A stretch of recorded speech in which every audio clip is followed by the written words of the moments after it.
नमस्कार, वंदे मातरम। मैं हूं श्यामगिरी। आप देख रहे हैं हमारा चैनल मुद्दा भारत का। मुद्दा भारत का यानी मुद्दा आपका। मुद्दा है महाराष्ट्र चुनाव का। जब विधानसभा चुनाव का पूरी तैयारी शुरू है और सभी पार्टियां अपने काम में पूरी तरह से व्यस्त हो चुकी हैं। अब जो है टिकट बंटवारा और बाकी बंटवारे की बात चल रही है। आज हमारा जो चर्चा है इसमें बंटवारा तो हो रहा है, सबसे अलग अलग कोई हिंदुत्व का मुद्दा उठा रहा है, कोई सेकुलर के मुद्दे पे आ रहे हैं। लेकिन हिंदू के मुद्दा की बात करूंगा अगर, तो हिंदुत्व का मुद्दा किसके पास रह गया है ये चर्चा का विषय है। क्योंकि शिंदे साहब भी जो है हिंदुत्व के मुद्दे पर बाहर आए थे और उद्धव जी बोल रहे हैं कि मैं हिंदुत्व छोड़ा नहीं हूँ। राज ठाकरे जी का अलग हिंदुत्व है, हिंदुत्व भी है, सेकुलर भी है और चीज़ें कुछ और है। तो आज हमारा चर्चा का विषय यही है कि हिंदुत्व के मुद्दे पर चुनाव क्या इस बार लड़ा जा रहा है, विधानसभा चुनाव महाराष्ट्र का खासकर। ये हम चर्चा करेंगे हमारे साथ में सहयोगी अनिल खत्री जी से, और जानेंगे कि हिंदुत्व के मुद्दे पर जो है कौन सी पार्टियां इस समय नंबर 1 पे हैं। बीजेपी है, शिवसेना है, शिंदे साहब का शिवसेना है, उद्धव जी का है। सर आप क्या कहेंगे इस पर? तो कोई हिंदुत्व का मुद्दा है नहीं ये चुनाव में, कहाँ हिंदुत्व का मुद्दा ही नहीं है जी। एक अभी कल शिंदे साहब ने जो गौ माता का उसको राजमाता का दर्जा दिया है, राजमाता ने राजमाता, क्योंकि राजमाता शब्द यूज करते थे तो हाहाकार उड़ता था। क्योंकि महाराष्ट्र में राजमाता एक ही है, वो जिजाबाई है, छत्रपति शिवाजी महाराज की माँ। तो अगर उनको राजमाता बोलते थे तो हाहाकार उड़ता था, बदनामी हो जाती थी। तो उन्होंने बड़ा दिमाग चला के राज्य माता जो राज्य माता किया, स्टेट मदर यस। तो वो छोड़ के, और वैसे उसको आपने सरकार मान्यता देने से पहले ही लोक मान्यता है ही, गौ माता ही बोलते हैं हम लोग, गौ माता। हाँ, तो और गौवंश हत्या बंदी जो हमने की वो इसी भावना से की है, जो कई दशकों से लागू है। और उसमें विटंबना ये है कि फॉरेन में जो बीफ जाता है, मतलब गाय बैल गौवंश हत्या करके जो बीफ जाता है सर, वो कंपनी के सभी मालिक हिंदू हैं, सभी मालिक हिंदू है, एक भी मुसलमान नहीं हो, सभी हिंदू है जो गौ माता का मांस एक्सपोर्ट करते हैं। और उससे बड़ी बात है कि वो भाजपा से निगड़ित है, भाजपा के पदाधिकारी है कुछ। और दूसरी बात यह है कि जैसे नॉर्थ ईस्ट में कुत्ते खाए जाते हैं, वहां कुत्ता आपको रास्ते पे मिलेगा नहीं, सब खा चुके। चीन में भी तो चलता है, वैसे वहां पे गोमांस तो उनके जीवन का भाग है। पूरा नॉर्थ ईस्ट मतलब गौवंश हत्या बंदी जो है वो कुछ राज्यों में ही लागू है। अब गोवा में जाओ, आपको हर एक होटल में बीफ मिलेगा, ऐसे तो मुंबई में भी मिलता है। हाँ।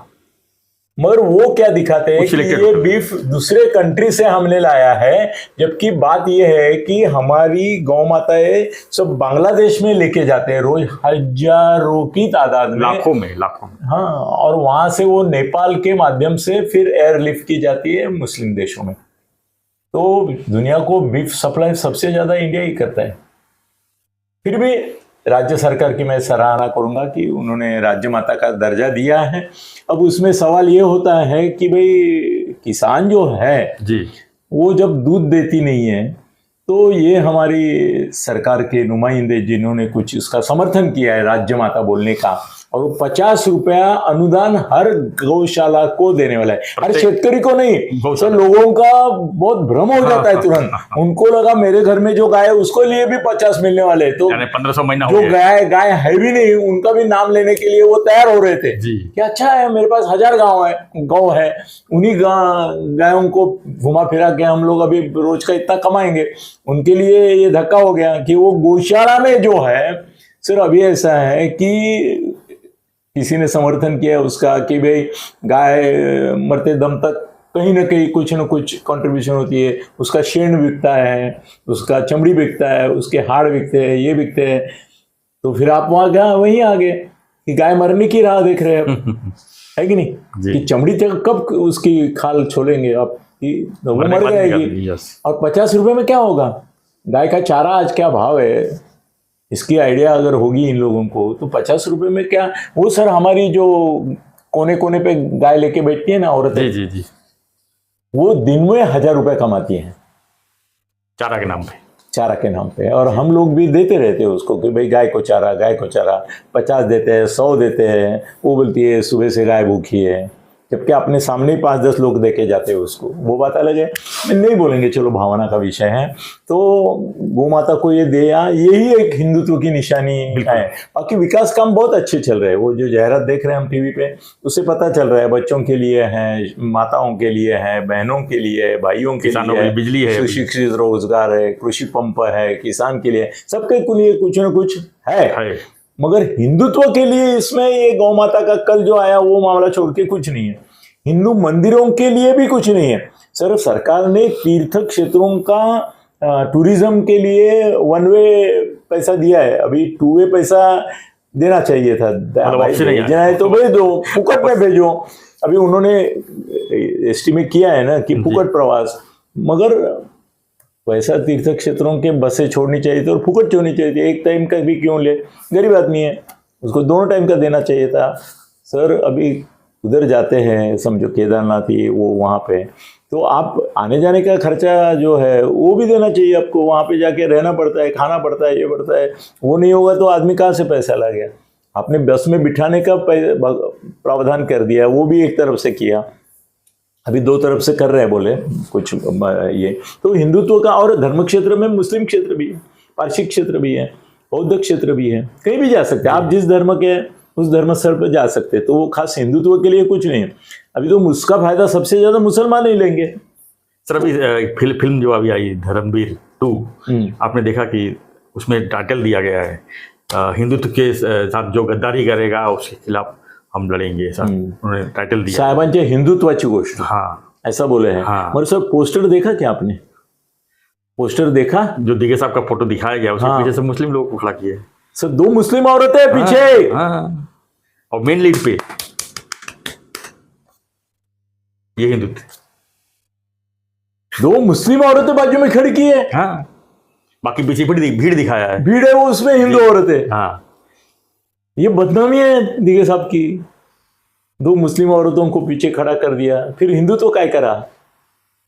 मैं तो सर पटक रहा हूं तो जब से देखा है। और मेरा दुर्दैव, मेरे ही नीचे बिल्डिंग के पोस्टर लगाया है वो। तो छोड़ो, वो दिगे साहब की बात नहीं तो है। आज अगर सर हिंदुत्व की अगर बात करूं मैं, तो कौन सी पार्टी है इस समय जो, कौन सी नहीं, कोई भी नहीं। कांग्रेस तो होगी नहीं, कांग्रेस को तो मुसलमान है। हिंदू हृदय सम्राट जिसको कहते ये तुम्हारा सर हिंदू हृदय सम्राट तो चले गए, अभी मुस्लिम हृदय सम्राट हो गए, वैसे नहीं है। हाँ। उद्धव है अपने जी, तो उनको भी मुसलमान है वो सर। पूरे महाराष्ट्र में बोलते हैं उनका जो कोटा है उसमें से 13 या 15 मुसलमान लोगों को ये दे रहे हैं उम्मीदवारी। कौन? उद्धव ठाकरे। उद्धव ठाकरे दे रहे हैं। मुंबई में 3 है उनके मुस्लिम उम्मीदवार, और तुम्हारे शरद पवार तो देंगे तो कोई तो बड़ी बात नहीं है, वो देते ही है। मगर तुम्हारा अजीत दादा भी दे रहे हैं 4 लोगों को, उसमें से 2 लोग मुंबई में है ना, बाबा सिद्दीकी वगैरह तो उनके साथ में आए हैं ना सर। तो ऐसा है कि मुस्लिमों का जो अनुनय था वो खत्म नहीं हुआ है।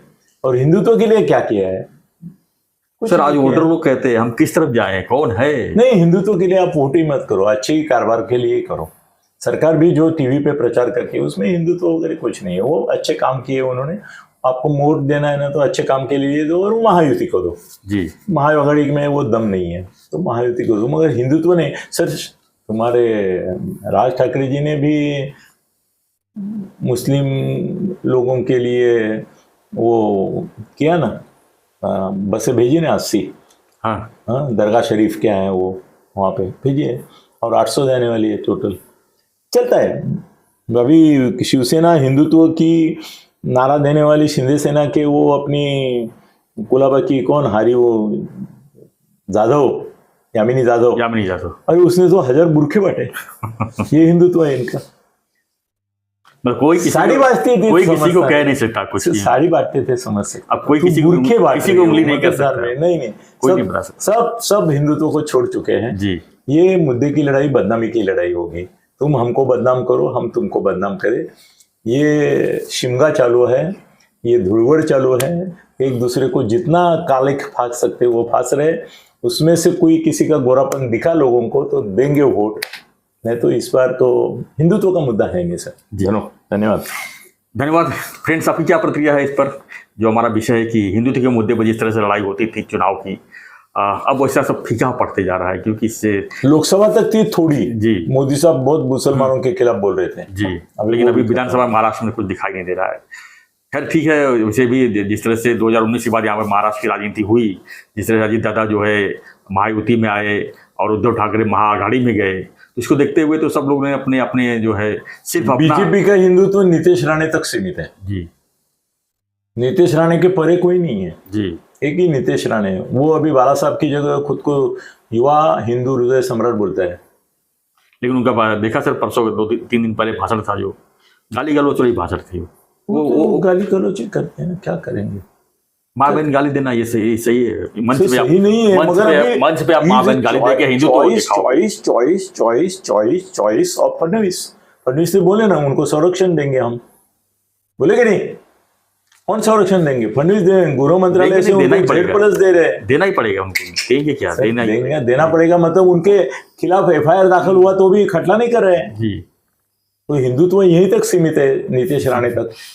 नीतीश राणे के परे कोई हिंदुत्व भाजपा का भी नहीं है। कट्टर हिंदुत्व मत बनो, लेकिन वो संघ का था, मंच पर खड़ा होकर माँ बहन गाली देना वो तो नहीं ठीक है, क्योंकि वीडियो वायरल हुआ है, लोग समझ रहे हैं। ठीक है ना, वो सर उसकी जो लेवल है उसी से बात करे वो। आप हिंदुत्व को नितेश राणे के लेवल पर गिले गए हैं, जो हम मोहन भागवत का हिंदुत्व समझते थे, मोदी जी का भी समझते थे, अब नितेश राणे का लेवल का हिंदुत्व आपके पास बचा है, मतलब वही लेके जाओ, वही पैकेज लेके जाओ। तो फ्रेंड्स, आपकी क्या प्रतिक्रिया है इस पर हमें कमेंट बॉक्स में लिखिए और बने रहिए हमारे साथ, देखते रहिए हमारा चैनल मुद्दा भारत का। चैनल को लाइक शेयर और सब्सक्राइब जरूर करें। धन्यवाद सर, धन्यवाद। जय हिंद, जय महाराष्ट्र, जय श्री राम।